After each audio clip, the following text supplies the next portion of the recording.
Your attention, please. The DisGeek Podcast.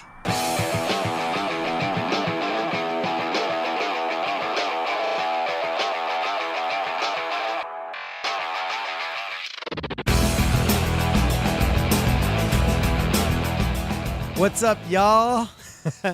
It's the DisGeek Podcast. Woo! Southern style. What's up, everybody? Welcome to the DisGeek Podcast. We are the show about Disney parks, theme parks all over the world, but mostly Disneyland. We don't talk much about like China and stuff either. I don't know why I said it. Why over the world? It's one of those nights. It's just me. It's just Tommy. We're hanging out. We're going to talk Disneyland. Chris couldn't make it. Jess couldn't make it. You know what? It's hard to schedule these shows now with the time difference and everything like that. Like, yeah, it's a little bit, you know, tricky. The traffic can be weird or But anyway, everybody, thanks for joining up and hanging out. And we're going to talk a little Disneyland today. I got pretty much 100% Disneyland stories, so that's pretty cool. Good. And let's start off with the latest and greatest, and that is this past weekend, Pirates of the Caribbean reopened with the new Redhead scene. And now, Tommy, I believe you've seen it, right? In person. Yes, I have. Yep. And so I've only seen it on video. I've seen the Walt Disney World version. I've seen the Paris version. And I've also seen the Disneyland version. They are basically 100% identical. I'm talking about the Redhead part. And, yes. The soundtrack's the same. And, you know, I don't want to beat a dead horse. We've already talked about the Redhead, my opinion of it, you know, and your opinion as well. But now, just slightly different, you've actually seen it. So how does it live up? Does the Redhead scene live up? Yes. Does it fit? Does it fit? Does it work? Yeah, it can work. I mean, that scene is, you know, definitely different now than the original. Sure. You know, she talks, whereas in the past she didn't. So there's you know, it can work. It's kind of disappointing for me personally, but I'm not going to lose sleep over it or, you know, complain about it every time I ride the ride or silently complain in my brain about it, you know, because what is it going to do? Nothing. Right. You know, it's just like everything that happens at Disneyland or anywhere in life. What does my complaining do? It doesn't do anything. It doesn't, you know, I just have a comment. It's just my thoughts. But you know what? I still have a good time with my, you know, when I go to Disneyland, I don't think about these things too much. I try not to let them, you know, overtake my mental, the mental energy and mental space in my brain. I don't give it that space, because if you give it that space, then you're giving it that property. You know, it's just what are you going to gain out of it? Yeah. You know, you're not going to gain anything about it. And not only that, you're going to lose possibly the good times, the good experience, maybe with your family or with your friends, and not really enjoy the day itself because you're just so upset about this and that and everything, and what was supposed to be there and what was not supposed to be there, and gosh, you know. Well, I mean, I don't know about you, but like when I go on the ride and I see the pirates chasing the food, I just get rage instantly, and I stand up and I just yell, "This does not belong!" Still. Yeah, that's why I don't ride with you anymore, because you're just so embarrassing. And they get on the microphone. Oh, sir, will you please sit down? Or we're going to have to stop the ride and evacuate you. They've been getting nicer, though. Thank you. It's even worse when Johnny Depp was at it. It triggers me. Well, you know what? It's just, you know, you need some help. You need some therapy. True. Yeah, maybe we could start a Patreon or something like that for you. Oh, I've tried that. Oh, sorry. By the way, everybody, DisGeek does have a Patreon page. It does exist. Yeah. Give for Daniel's mental health. Mental health. But to kind of untrigger me a little bit, they did bring back a part of Pirates of the Caribbean history, which I am so happy that they did this. Spoilers, but that is when you go through the tunnel after the skeletons Treasure and scene? all that stuff. After the treasure, go through the tunnel before the Barbossa, the ships. They added the audio, the ghostly pirates talking. Where it be hidden. That one, that's back. Right. And Dead man tell that was the no greatest- tales. That was the greatest part. But they of it, right? do tell tales. Oh, Yes, it's very good. Extensio and Paul Frees's voice. Yes, very cool. Very awesome. And then at the end of the tunnel, there's a surprise. There's a new scene. yeah. And we have a pirate who is trapped in some kind of container. I don't know what they would call it, but he's trapped, and he is as you pass by, as you first approach it, it's a skeleton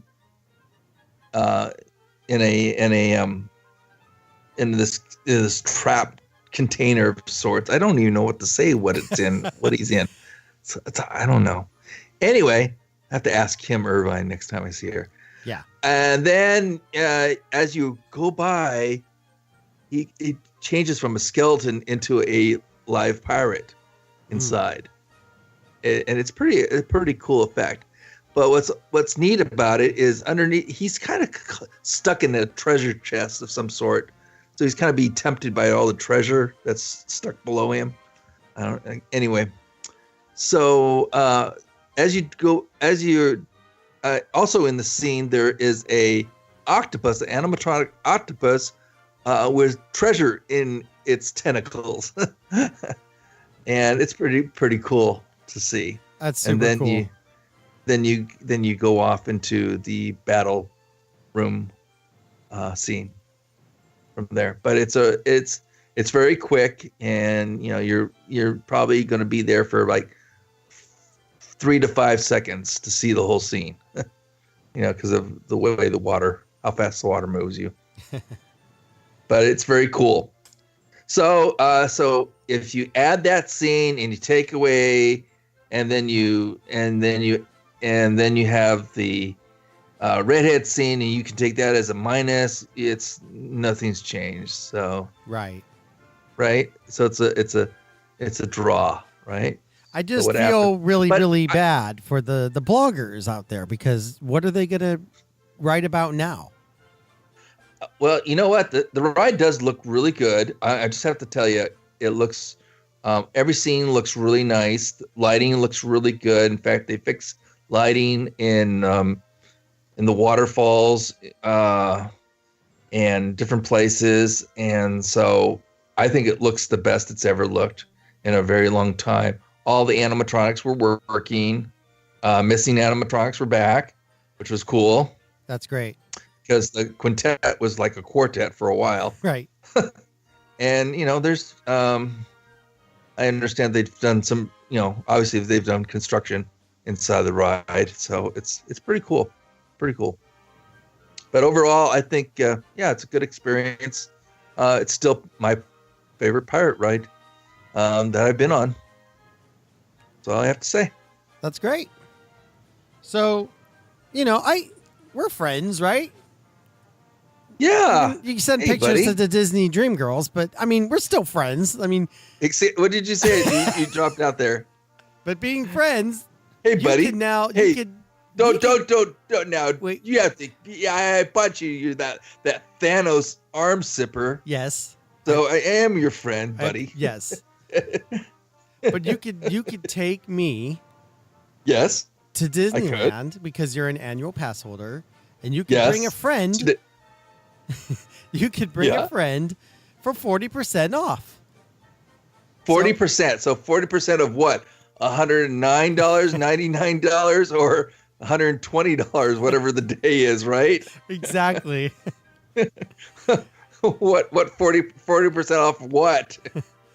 And of course I would get a 1-day park hopper, Yes. But Yeah, hey, I it's a great deal. Why not? yeah, I think it's a good deal. Now this is only good for a short period of time, isn't it? Yeah. Okay, so it's through June 11th through September 3rd, Yeah. right? Yeah. Am I not? So yeah, you're right. This new offer begins June 11th and continues through September 3rd. And they, it's 40% off the price depending on when you go. So it's either the value period, the regular period, or the peak period. And yeah. Okay. Oh, wow. And it's a 1-day Peak park hopper. period. 1-day park hopper. So a value period is $89. Yeah. Now Or a park regularly hopper. it's $147. Yeah. So that's good. Yeah, and $99 for the regular period, and $109 for the peak period. They charge $185 for a 1-day adult park hopper pass for 1 day. Yeah. Wow, sometimes I forget. You make a purchase of the annual pass and you don't look at the prices of the other because you just say, oh yeah, AP, so what, Yeah.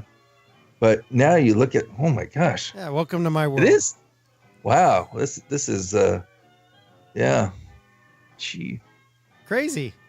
So it is So when crazy. they do stuff like this, they're having a 40% discount, and then sometimes they do the thing where they like encourage you to get annual passes. So Right, that's kind of I kind of wonder what the story is, because if you bring a friend and you're the AP holder and they're not, and they just spent $109, they could actually take the $109 that they spend, use it towards a down payment on their AP for that day. So And so you wonder how many of these are going to be conversions into APs, which begs the question: why are they adding more people to the AP roles when they're running into when they're changing the AP pass holder AP passes and dates and everything like that? that's the $1 million question. Because these so-called Disneyland experts that you see online are always saying Disneyland, Disney wants to get rid of annual pass holders. And so they're going to jack up the prices as high as possible. Well, that didn't work. They're paying it. Well, we'll jack it up again. And they're coming up with all of these different and these crazy schemes to try and get rid of pass holders because it's ruining the guest experience. But then, and there's something to that. But then they do stuff like this. And they encourage people to buy pass holders. So they must not be too concerned about the overcrowding and the existence of annual pass holders, because they keep offering discounts. I mean, if Disneyland is as crowded as it's ever been, they don't have to do these discounts. You know what I mean? So it's kind of strange that they do these kind of promotions, because they really don't have to. Right. So why? Right. Exactly. Is it just like well, goodwill, or is it just they want more money, or are they? Well, yeah, they always want more money, but maybe I always feel like some of these promotions they're trial balloons. Yeah. Well, we definitely know that thing. They're thinking, well,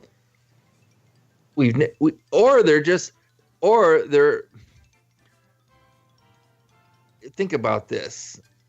Here, I'm going to give you a benefit, right? Yeah. The benefit is going to cost, and they always couch it as a benefit, but the benefit always costs more money, right? Right. There's always an attachment of more money. You're going to get a 40% discount, and you bring a friend with you, and blah blah, and they're going to be able, they're going to see, Disney is always going to make money. They're going to make money on the entrance. They make money on food and whatever souvenirs or things they take home with them that day. So,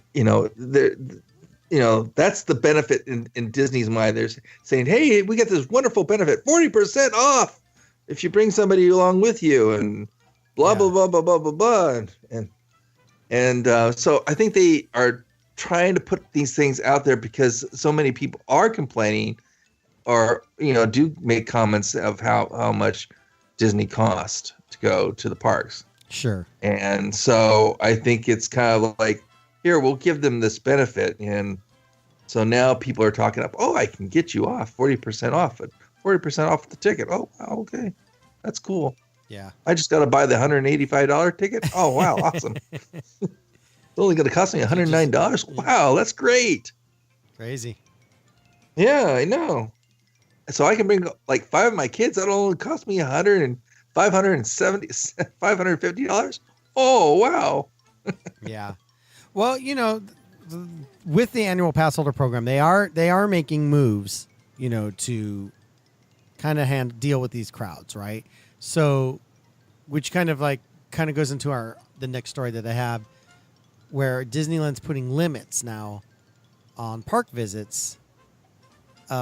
These are for like the medium tiered pass, like deluxe, like the deluxe and all that stuff, and SoCal, yeah. But next year, this is next year, not this year. Well, yeah, it starts in June, and next June, right, which is this year from now. No, it starts. No, it's for. There's going to be sure? 2. Yes, starting next June. The pass holders, they're going to see like 2 different calendars, right? So they're going to see, this is Deluxe Passport.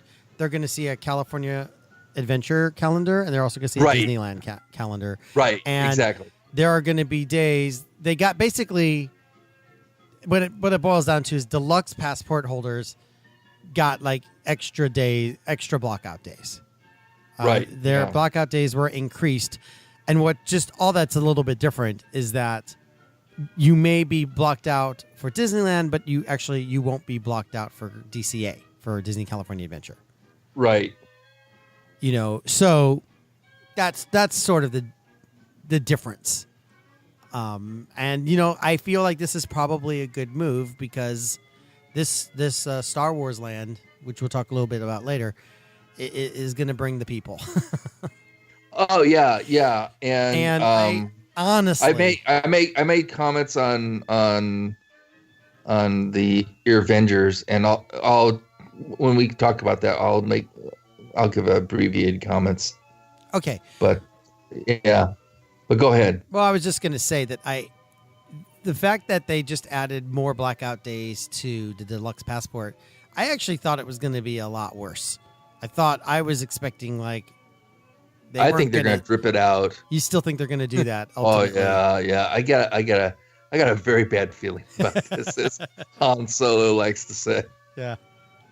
Yeah. I don't feel too good about this. Yeah. And I think. But go ahead. I think Deluxe. I'm sorry. The signature. The higher level. I think they're safe. 340. You think they're safe? I think signatures are safe. I think both signatures are safe. I think the pricing is going to go up. Sure. On both of those. I think that also you might have some reduced benefits. And that might be I think we're going to lose another week in there somewhere. Yeah. I think because they'll just create the signature plus. No, I think signature plus is going to be. I think the signature like the ultimate signature plus is safe. I think that will be safe. I think that the price for that will be creeping closer to what a cost for a premier pass would be. And usually those people who can afford a signature plus can afford a premier pass because there's only like about $300 difference between the two. Sure. And it makes sense to buy the premier pass if you are a person that flies back and forth between California and Florida and goes at least 2 times to Florida to experience the parks in Florida. So, and if you're a California native and you fly to Florida a lot, it's definitely a benefit. But if you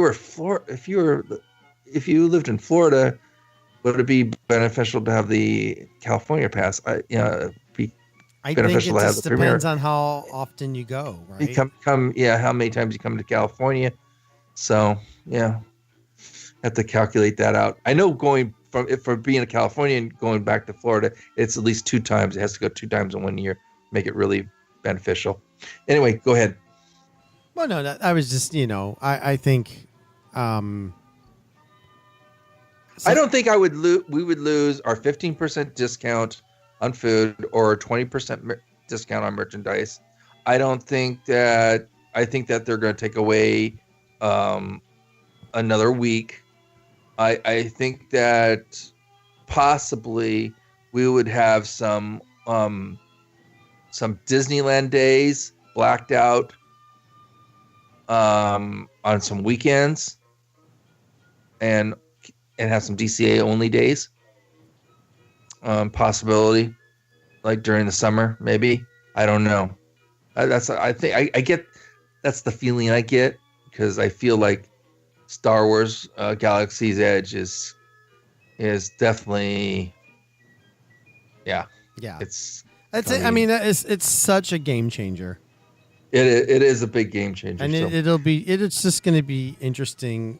Kind of like, I love Disneyland. It's still my home park, but but being out here in North Carolina, it's kind of like I'm sort of on the sidelines. So I know that like annual passes aren't in my future, because I live out here now, and I'll probably go into Walt Disney World probably sooner than I go back to California. I don't know. You never know how life is, but it'll be interesting to see. I guess it won't hit me as hard. I'll feel bad for you, Tommy, of course, but like I'm just anticipating the hate when the prices go up, man. It's going to be like Ryan Johnson is running Disneyland, and just the hate machine's going to turn on. There's just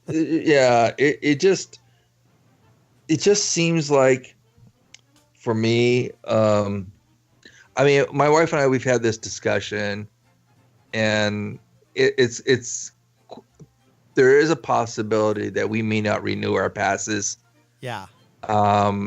Just because of just the amount of people that go to the park and how busy it is, and it just the value of it for us. And just, I mean, right now, just because of just all the construction that's going on, it takes a half hour to 45 minutes to walk in from the Mickey and Friends or Toy Story parking lot to get around all the construction and security. I mean, I hate to say this, but I really dislike the security system. It's just located, the fact that it's where it's at, like its location, or just the whole thing is just kind of like it's time-consuming. Wearing on me to watch people who've gone to the airport, who have gone through places like Disneyland, and just are so surprised that they have to do all this, and they act annoyed, or they're just, or not only that they are, or they're just bringing in items that they shouldn't have brought in, and selfie sticks and things like that. I mean, I saw one guy who had a knife, and so he dumped it in the bushes before he went into the park. Because he goes, oh, security, I gotta, and he just like dumped a knife, Sure. Yeah, and I know he's gonna go back for it, right?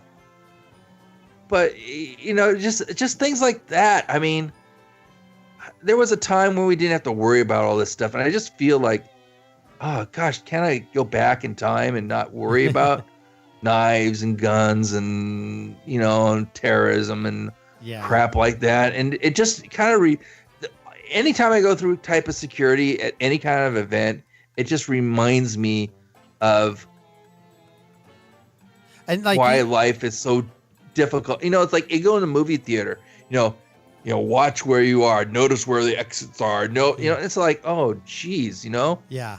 You just really made my evening less, And you want to go to enjoyable. Disneyland. Now you got me all anxious, and you got me like wondering if the person next to me is going to do something stupid, and you want to go to Disneyland to escape all that, Yeah, That's the whole exactly. that's life, I guess. It is what it is. Yeah, but I guess what it is just, it seems like, I don't know. And I'm grateful for the security people. I think they're doing a great job. But I just think there's got to be a better way of doing all this. I just wish there was, but when you go so much, you see it all the time. I guess it just wears on you. Sure. Just personal. Well, it's whatever it is. It is what it is, right? There is, though, however, a better way of ordering food. Oh, we like ordering food. So when you see that long line, you can go, hey. Oh my gosh. You can Yeah. We got to try it. mobile ordering. Yeah. You said you got to try it when you were in Walt Disney World, right? Yeah, when we were at Walt Disney World this last time around, which was, when did we go? It was, I forgot when we go. April? April. Yeah, something around there. We tried it. They had mobile ordering out there, and we went to the Starlight Cafe or whatever it's called in Tomorrowland. It's where Sunny Eclipse is, that place. Yeah. And I forgot what I forgot. I don't know it as well as Disneyland, but it's that place. Cosmic Cafe. Yeah, something. I was gonna say Cosmic Encounter. That's a board game for all you nerds out there. Shout out. Woohoo. Yeah, Cosmic Rays. And Cosmic Cafe. So they have a mobile ordering, right? And it's really funny because you're wrong. Cosmic Rays. I'm going to say Cosmic Rays. You know what? Cosmic Rays, Starlight Cafe. All right. Sorry, everyone. You can stop shouting at me now. Cosmic Rays, Starlight Cafe. There you go. Yeah, you're right. With Sunny Eclipse. That's all nerd space references. The Cosmic Rays is a thing, and Sunny Eclipse is a thing. I love it. So anyway, they have mobile ordering over there, and we go there to have food, and the lines are stupid long, and we're going right around probably the time you really shouldn't go, which is exactly lunchtime, and it was crowded and stuff. And then there's cast members standing outside the doors. Now at the time we went, the restaurant was under construction. They had they were like, I don't know, they were doing something, so there were like walls up everywhere, and so it was kind of weird the way it was set up, but the restaurant was still open. And Sunny was still performing, and the whole thing was still going on, but it was still really crowded. But outside of the doors, the entrances, were cast members holding a sign saying, "We have mobile ordering. Try it. Go to your app. Go to My Disney Experience. You have it." And we were just like, "Let's do it. Let's try it." And they're like literally encouraging you to do it. Don't stand in the line. Just go on the app. So we did it. And it worked like a charm. We ordered everything. Now we have usually special orders, so it was kind of like, oh, we got to make sure that like they don't put lettuce on it and stuff. You know what I mean? For the kids and for me. Yeah. And so, but you're able to do that. Yeah, those vegetables, man, they get in the way. Yeah, I hate lettuce on hamburgers, and it has no business. Do you really? I do. I can't stand it. I don't like tomatoes. I order hamburgers plain. But I'll eat salads. Like I like lettuce and I like tomatoes and stuff like that. But for some reason, I don't like it on hamburgers. You like it the McDonald's way, right? Yeah. With just mustard and ketchup and no mustard, no ketchup, just meat, cheese, and bun. That's it. Oh wow! I don't like mustard on it. I don't like pickles on it. Will. Now, if like I'm not the guy who like if I go to McDonald's and I get the hamburger and they put all the stuff on it, I'm not gonna like go crazy and return it or something. I just take it off and I'm fine with it. I'm fine with mustard on it and stuff like that. But I won't purposely put it on. But anyway, you can still customize the food, the burgers and stuff. And right. we paid online, and all we had to do, you just sit there in your seat, and then your phone pings you and lets you know that it's ready. Go to window 8 or whatever, and you walk over and you grab it, and it's done. And it went pretty quickly. That's and awesome. So that's how it worked at Walt Disney World, and I'm assuming that it's very similar at Disneyland. There's several restaurants at Disneyland. It's opening at several restaurants. I'm looking at the list here, and it's at Bango Barbecue, Galactic Grill, Ice Cream, the Gibson Girl, Hungry Bear, Jolly Holiday, Red Rose Tavern. They still call it that? Yeah, they still do, believe it or not. And at California Adventure as well. Corn Dog Castle, Flo's, Award Wieners. So it's all good. V8. Oh, that's Flo's. And then Pacific Wharf Cafe. Smoke Jumpers. Yay. You know the Pacific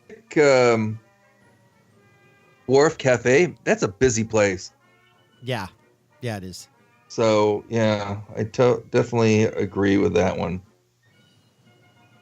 So. I don't remember. I feel like you have to be in the vicinity. Like you can, or like if you're, I think.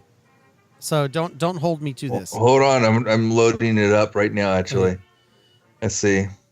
Can I order food? I could order food right now.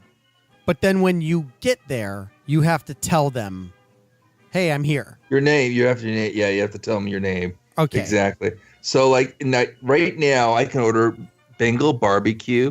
It'll be ready at right now. It's 8:10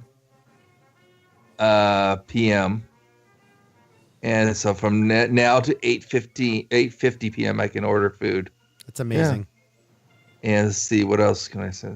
Confirming arrival window. And I can order. Yeah. That's amazing. Place your order now. That's great. So I can place my order, but I'm in Santa Monica, so it would take a while to go down. Take like 5 hours to get there. I think the park might exactly.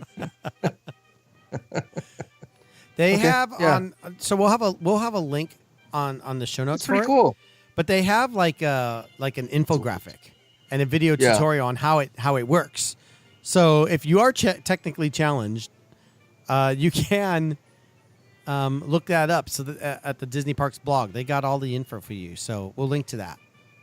Yeah, it actually works very well. We tried it. My sons and we tried it at Smoke Jumpers Grill, and they were able to order their food as they were walking in, and when they got over to the restaurant, it was ready for them to pick up. They can't tell them their name, and here's your order.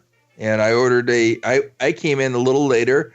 I walked in, there was a line. I thought, well, that would be faster to go in and get because I just want an iced tea, And so I go in, and there's a line. I said, well, I'll just use more mobile ordering, The future is here. Place the order. And it was ready in like less than a minute.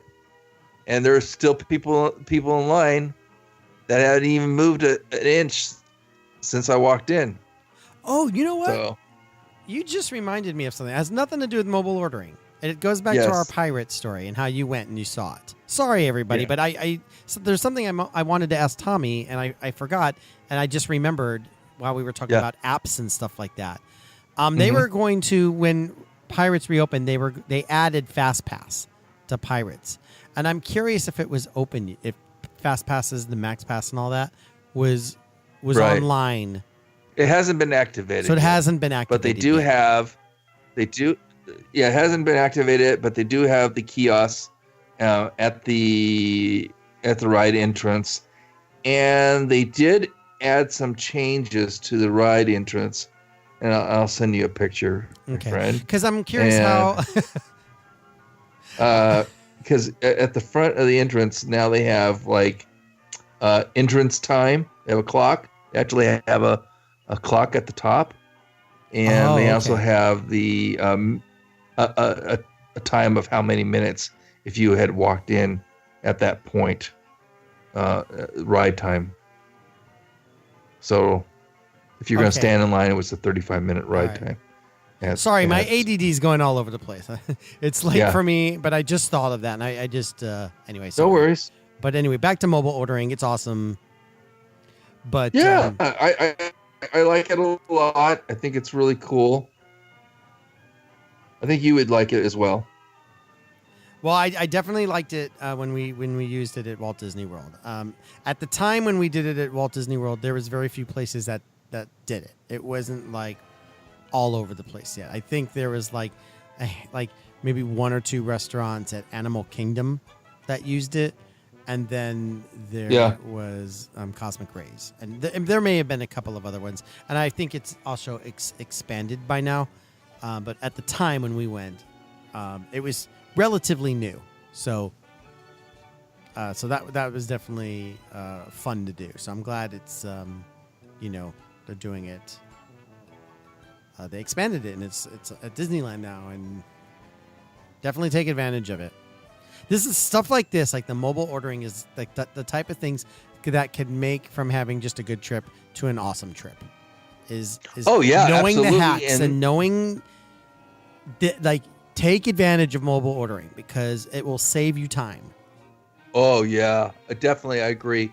In fact, I'm going to be using this more and more on my visits to Disneyland. Yeah. Because, let's see. Hold on, I can tell you how many places. Oh, darn it. Sorry about this. That have... Okay, so... Bengal Barbecue, Galactic Grill, Gibson Grill, I listed it Hungry Bear. I said this. Yeah, I know, it's so awesome. It's like I think there's like about there's plenty of places to go here. Yeah, and yeah, they are quick serve places, but overall, this works really well. Yeah, go for it, guys. I mean, it's fun. I like these little things that they're doing that makes life a little bit easier.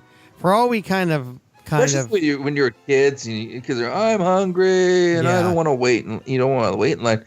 Can you imagine getting and Gibson Girl? You know how long times that line is out the door, right? Yeah, absolutely. That's nice to have ice cream right there waiting for you. Yeah, honestly, pick it up. Boom. I really, really enjoy Bengal Barbecue. I really enjoy it, but I didn't go there nowhere near as much as I would have liked to have gone, only because the line was always long.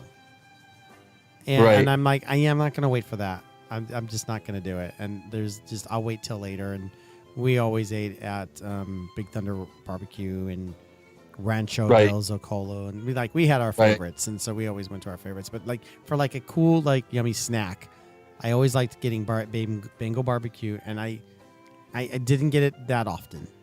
The last time I got it was when we went on that food tour with Jay Bratton. That's the last time I went there. Anyway, so the fact that they have mobile ordering for that now is makes me cry over here in North Carolina. But anyway, let's. Maybe you can mobile order at McDonald's. I can mobile order it here from my phone, and then you could pick it up and send it to me. There you go. I'll stick it in with your Thanos arm. All right, man. Let's talk about Star Wars Land. Okay. So what are we gonna rage now about? I'm not raging. Look, we can't rage anymore, man. We are not allowed to express our opinions because we get one-star reviews when we do. So. All right. You know what? Sorry. I love Star Wars We love Land, it. and I haven't even been there. We love it. No, I was just gonna say they did announce officially that it's going to open in summer of 2019. The season they gave us summer. That means it can open sometime between June 21st and September 21st. Yes, but so summer season. That's when summer season is. And late fall of 2019. That's September 21st at Walt Disney World through December 21st, everyone. So that's the window. So it could open in December, right during Christmas time. Right. So anyway, yes. I have a dumb question. Yes. Didn't we know this already? Yeah. I feel like we knew this. Yeah. Well, we knew it was going to be 2019, and in summer. We kind of figured it would be summertime, because and we knew Walt Disney World is a little further behind. Yeah, well, first of all, we knew that. First of all, that Disneyland, usually when they open up a new land or a new attraction, it's usually open either in late May before like Memorial Day weekend or the week before Memorial Day weekend or sometime in June. That's usually the time when attractions are usually open between those two times. Okay. And we know that Walt Disney World is Star Wars Land and Galaxy Edge in Florida is going to be a little bit longer because they started later in construction of it, and then they also have delays with weather, and they still have they are going through 2 hurricane seasons. Think about this. Yeah. Before they open. So right now it's hurricane season, May 25th to November, right? Yeah. Is hurricane season.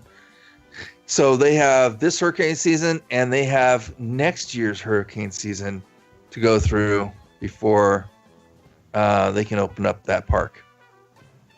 Yeah. So there could be more delays even, depending on how bad. And they've already had. So interesting in a few years. I mean, Right? yeah. Even at Walt Disney World, like it's just like it's going to be so. I'm just can't wait for this stuff to open. Like just because I want to see the effects. I'm like I want to see how this gondola system is going to work and how that helps or makes things worse. I'm curious how the prices are going to be. Have you seen the aerial views of where the gondola pilings have been put? Oh yeah, yeah. Some of them are like in front of there's some that there are some rooms over at Caribbean Beach Resort that are like literally you open up the window and you're seeing a pylon for a gondola. Yeah. I watch YouTube and I watch a couple of Walt Disney World vloggers, right? Yeah. And so they've gone to Caribbean Beach and showed the construction that's going on. And look, this is where the gondola station's going to be. And you could see the towers off in the distance going, and you could see how, and I was thinking to myself watching that, like, I don't know if that's the greatest view to have anymore, but it'll be, I just can't wait to see all the changes. It's so exciting. But you know what? When you think about how many tens of thousands of rooms that they have at the resort. Yeah. And there's only maybe less than 20 rooms probably have really, or 25 rooms maybe have bad views of the gondola pylons. Yeah, I think that's okay. Yeah, it's gonna be fine. It'll be fine. But we love gondolas. We love everything that's going on. 5-star reviews. We like progress. Yes, 5-star reviews. We love everything. So can I briefly? I think this is what I think about Star Wars in Galaxy Edge and at Disneyland, and I've expressed this on the Ear Avengers, like I said earlier, and you can go up and listen to the latest show that was put out on, I think, June the 4th or something like that. And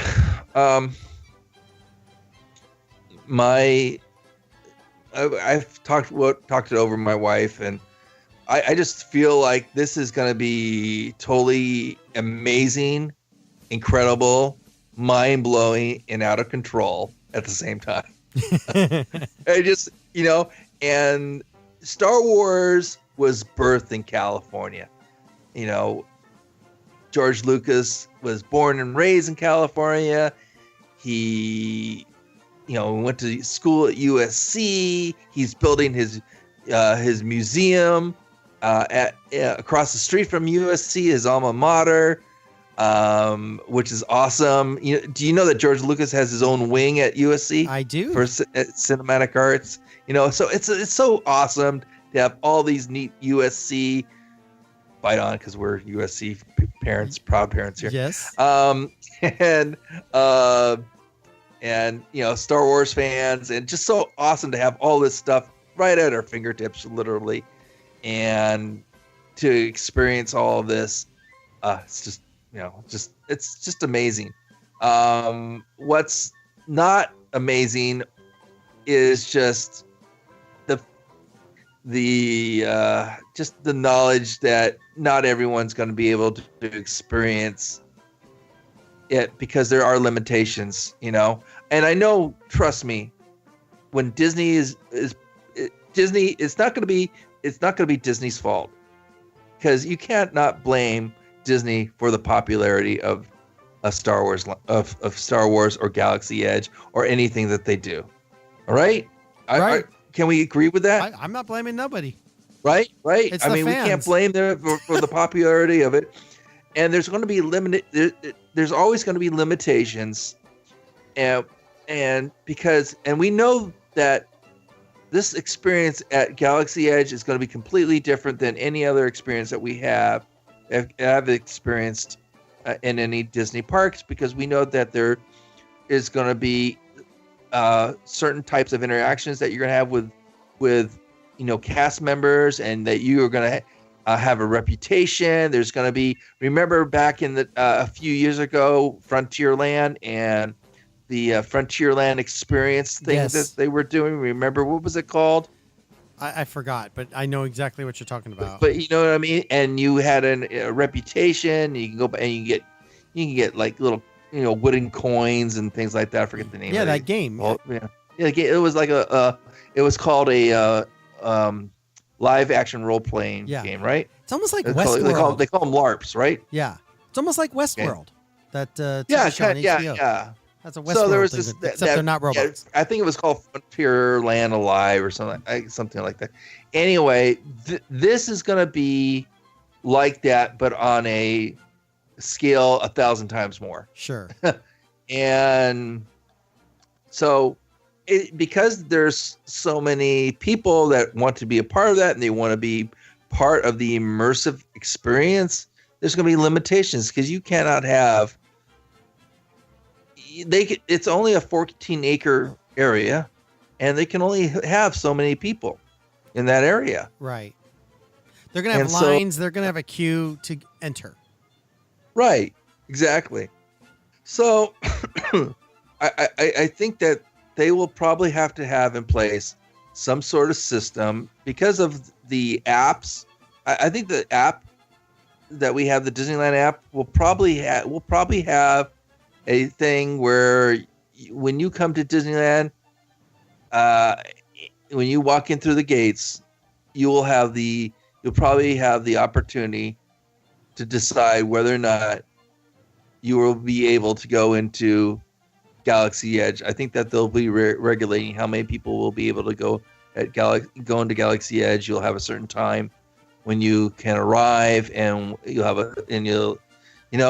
a time to ride the Millennium Falcon attraction and a time to ride the First Order attraction, and you'll be able to stay in the area for maybe 3 to 4 hours, and then they'll rotate you out, and that'll be it. You'll have time to shop. You'll have time to explore and do the things. I think it's going to be limitation. I don't think you'll be able to just walk in and walk out as freely as you want to walk in, because they can't. They just literally can't, because of just, if they're going to have this live action role playing thing going on, you just can't have 50,000 people in 14 acres. I'm sorry. Sure. It's just not going to work. And the same thing with Florida, that's going to have limitations as well. And then you add the other layer of the hotel and the storytelling that goes on there. Content. Huh? Like additional content. And for then people specifically because for the hotel. they are spending $900 a person per day, staying at the hotel, they're going to have priority admission and experiences over the day guests. Yeah, absolutely. Right? Absolutely. I mean, don't you think that's going to probably happen as well? Absolutely. And then, it begs the question, because of the property size, because of the popularity, when's the next expansion going to happen? Because Right. I think they're going to have to expand anyway, very near in the future. I mean, look at Harry Potter, Yeah. right? Yeah. And the experience, and they expanded in less than 3 years, Something like that. Yeah. right? And it's definitely a possibility that they will expand in 3 years or less, for Star Wars, Yeah. for Galaxy Edge. They will expand Galaxy Edge somehow. Disneyland has limited space to expand. I mean, behind Galaxy Edge are the parade barns, and the place where they launch the fireworks, and then there's a parking structure back there for it's Team Disney Anaheim back there, and the Team Disney Anaheim offices that are back there as well. Yeah. And then there's also back there, the back half of It's a Small World show buildings are back there as well. So there is space if they want to move all that infrastructure, for and custodials back there as well. Move stuff to another location. They can move it to another location. But who knows? But I just, I don't know if they would cannibalize that stuff back there. Yeah. It's a lot easier to expand in Florida. That's what I was trying to. My point is if they want to expand in Florida, they got lots of room to expand in Florida. Sure. No, Go I ahead. was just saying that, I feel like I've said it on the show. I definitely said it on the Avengers as well. It's just that I'm fully 100% mentally prepared to, I'm not going to see Star Wars Galaxy's Edge for at least a year after it opens. I get that, let them I work get that out the feeling kinks. too. Let them work Yeah. out the kinks, and that's just me. But I'm in a different situation than you Yeah, are. let them get So- out the kinks. That's what the people. That's what the CMs and leads over at Walt Disney World was saying as well. Let Right. them work out the kinks at Disneyland so we know what kind of mess we're going to be walking into Exactly. when it opens over here. But they'll find out what works. They'll find out what doesn't work, and they'll refine it, and then they'll make it work. Like Fast Pass Plus, man. I think it's great now. But when it first started, that whole Magic Band system at Walt Disney World now, I think it's so cool what they do. But it took them a while to get there. And so Yeah. it'll probably be similar with Galaxy's Edge. They're doing new things. They're trying out new stuff. Yeah. And Yeah, I can't exactly. wait to see it, to finally see it. Yeah. But I will definitely be observing closely on the sidelines here. Yeah, And watching the vlogs here's the thing. I think that there will be people that will come to the park, and they're not going to be like us who are, avid Disneyland fans, Yeah. or on social media. They just hear that Disneyland is opening up Galaxy Edge, Star Wars. Oh, Star Wars! I love Star Wars. Let's go check it out, honey. They hear an advertisement or see an advertisement on TV, and they just show up, right? Not knowing anything about downloading an app to their phone, about making a reservation or anything, a fast pass or whatever. They're just thinking that they're going to be able to pay $200 to go into the park, and enjoy, Star Wars Land that day. And they go in and they walk into a crowd of 55, 60,000 people, at 10 a.m.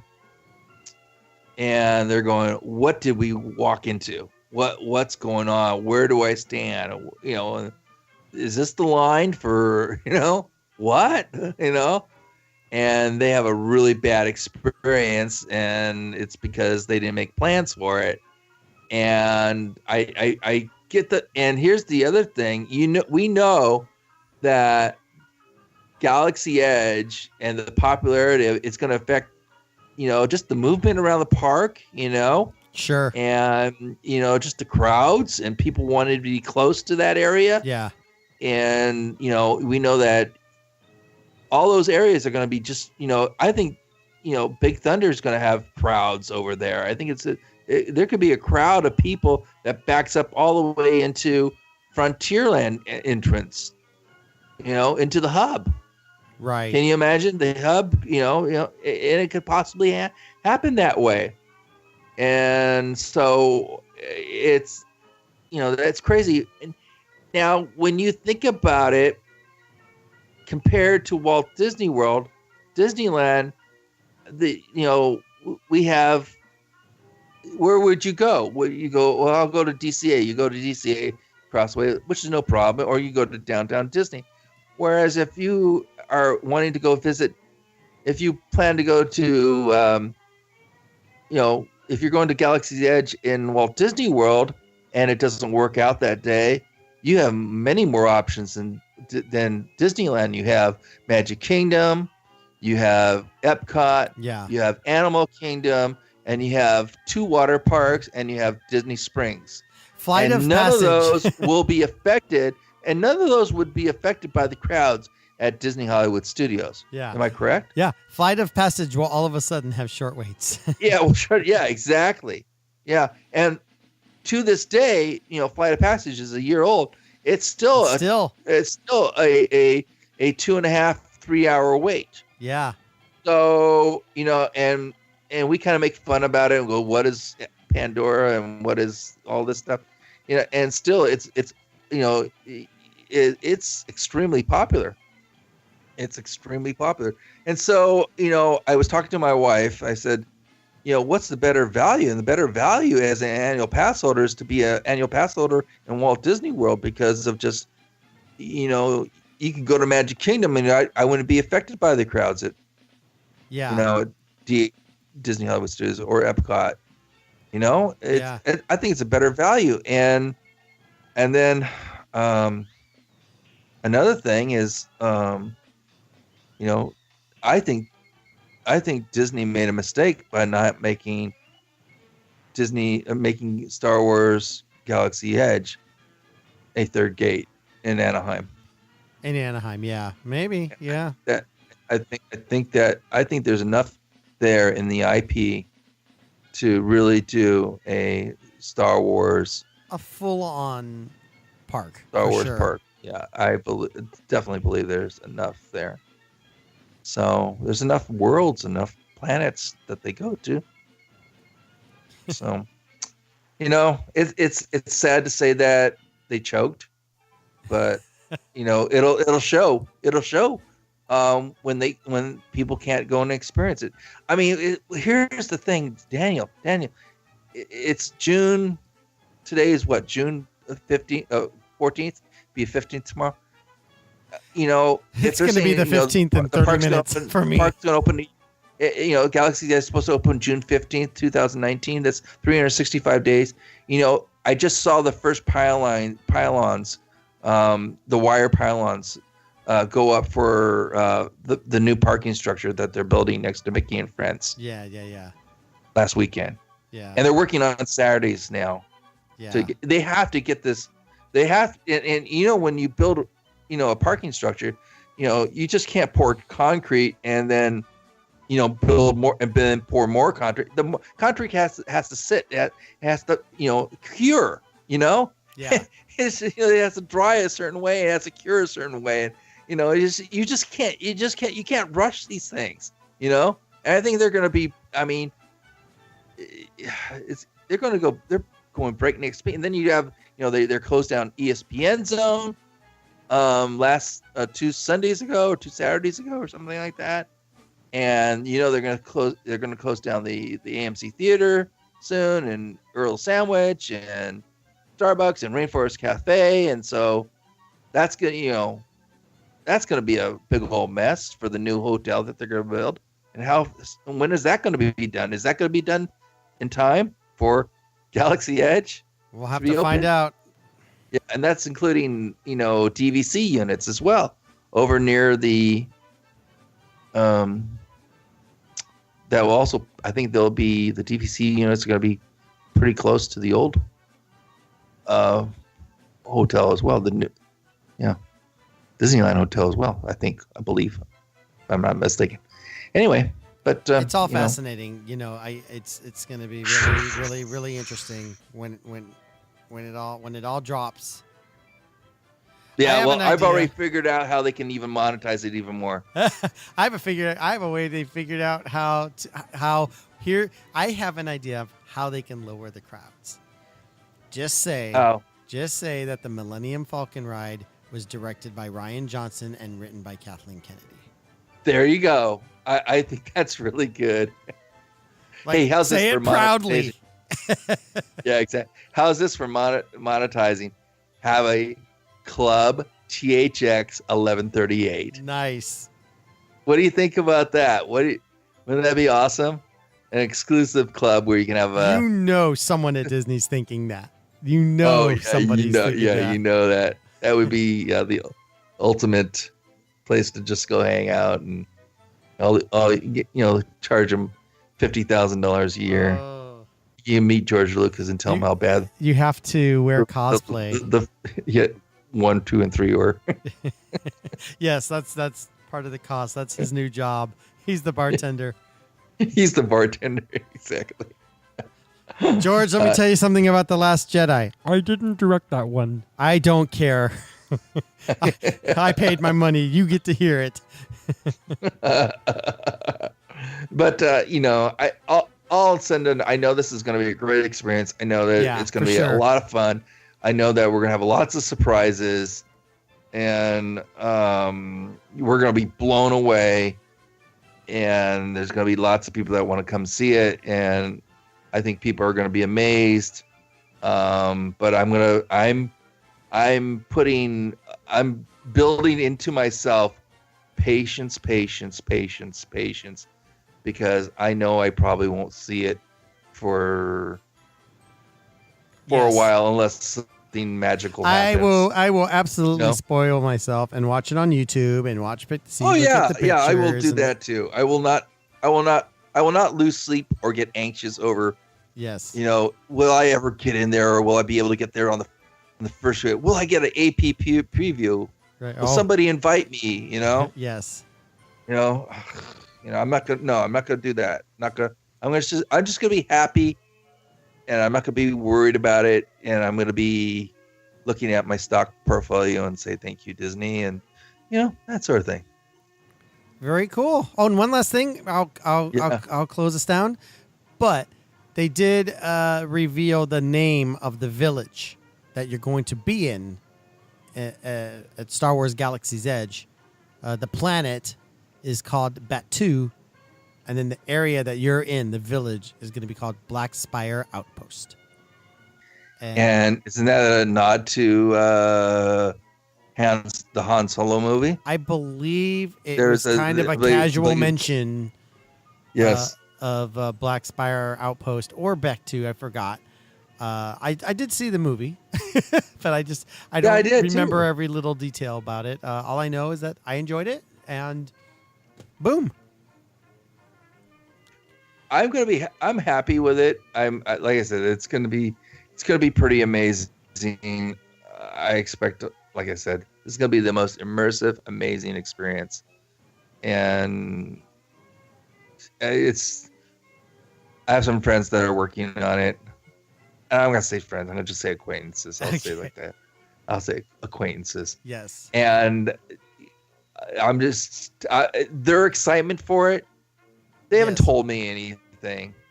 Okay, they haven't spoiled anything, but their excitement for it is just as high as any major as the geekiest Star Wars fan you've ever met. They are just so impressed, and they're so proud of working on an amazing product and project here.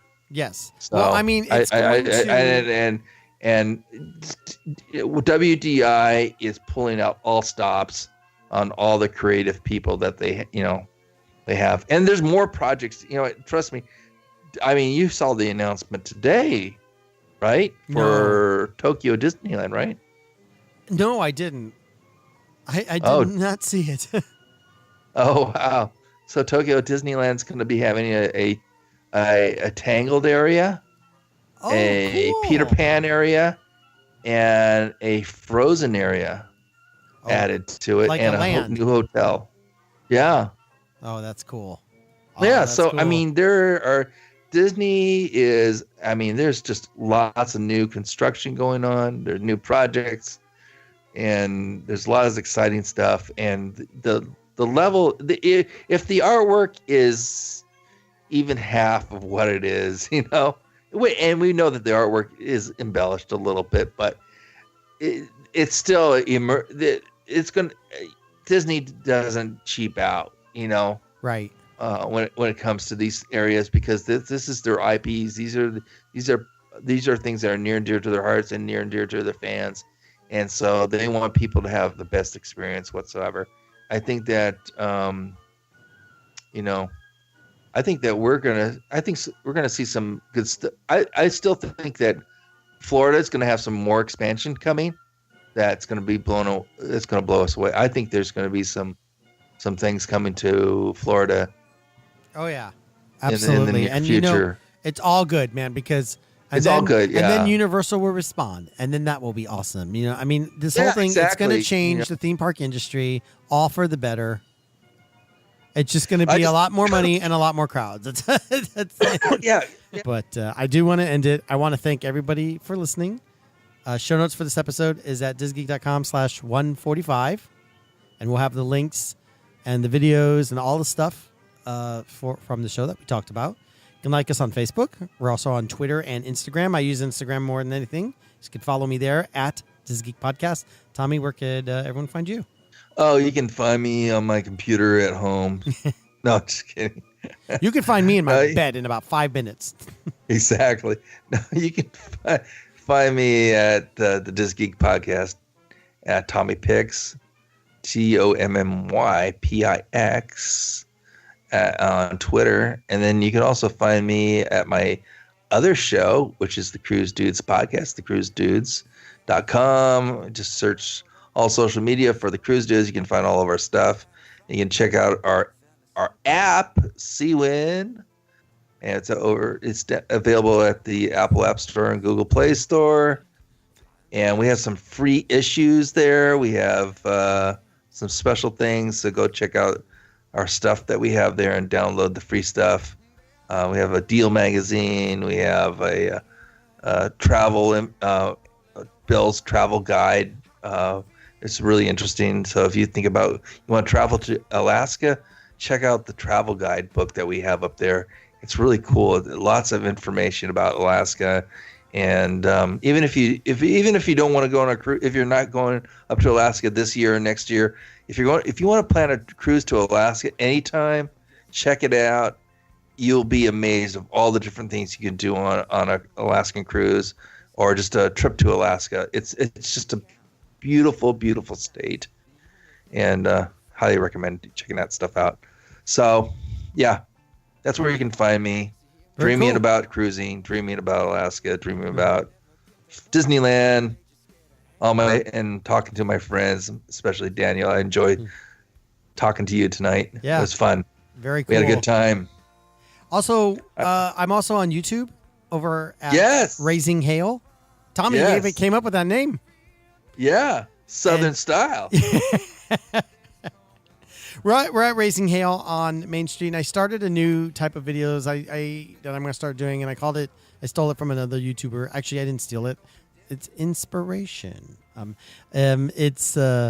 called it Disney Withdrawals, and the idea was going to different places that are out here in North Carolina that remind me of Disneyland. And there's a neighborhood not too far from here that has kind of an old school downtown Main Street. And so when you first enter Disneyland, of course, you go to Main Street. And so I went with my daughter and we went down to downtown Apex in North Carolina, and it reminds me of Main Street, and that was our Main Street. And just a little vlog, just a little fun vlog. So head on over and check this out. We just hit, for us, like, and nobody knows who we are or anything, like, we just hit 100 subscribers. That's pretty cool. Not as many as some other people out there, of course, but for us just getting started, I know a lot of the subscribers are from DisGeek or DisGeek listeners. I let Paul do a vlog the other day, and someone commented, "Oh, old school DisGeek, awesome!" So I know we got some DisGeek listeners out there. But in case you're new or you didn't know about it, check us out on YouTube at Raising Hail. Once again, thank you so much for listening, everybody. Head on over to iTunes and give us a review if you like. Hopefully we earned 5 stars today for you. And we'll see you next time. Thanks for listening. If not, blame me. Yes, blame Tommy. Right? That Tommy picks. See y'all later. Bye-bye. Adios.